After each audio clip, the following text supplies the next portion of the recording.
للسادة أعضاء الحزب وللسادة المرشحين، ونعلن أنه بعد انتهاء اليوم الانتخابي الساعة 9 حيث قررت اللجنة المد ساعتين نتيجة وجود بعض المشكلات التقنية التي صاحبت التصويت، وقد تم تداركها، وقد استمر تصويت الأعضاء حتى الدقيقة الأخيرة من مواعيد التصويت، وقد تمت الانتخابات على ذات المنصة التي أقام عليها الحزب انتخاباته وجمعيته العمومية في المرات السابقة التي تم فيها التصويت إلكترونيا، وقد اكتمل النظام القانوني للجمعية العمومية وفقا للائحة الحزب، وقد أسفر التصويت على الآتي: بلغت نسبة الأصوات الصحيحة 100% من إجمالي المصوتين، وقد كانت نتائج القوائم كالآتي: 1.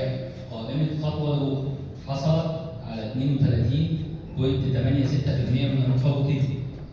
2. قائمة الدستور للجميع حصلت على 51.9% من المصوتين. 3.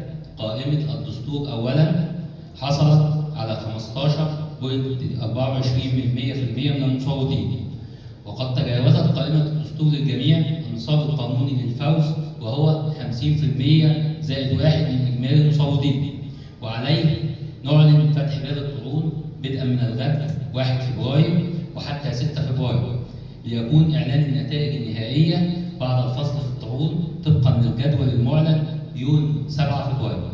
وفي النهاية نتقدم بالشكر مرة أخرى لأعضاء الحزب وللمرشحين على هذه الملحمة الرائعة التي أثبتت لمرات عديدة أن هذا الحزب هو حزب مبني على أعضائه وقواعده، وأن الأعضاء لا يخضعون لأي اتجاه يجر الحزب إلى الحضيض مهما كان، وأنهم يعلون مصلحة الحزب على مصالحهم الشخصية وعلى مصالح الأشخاص مهما كان.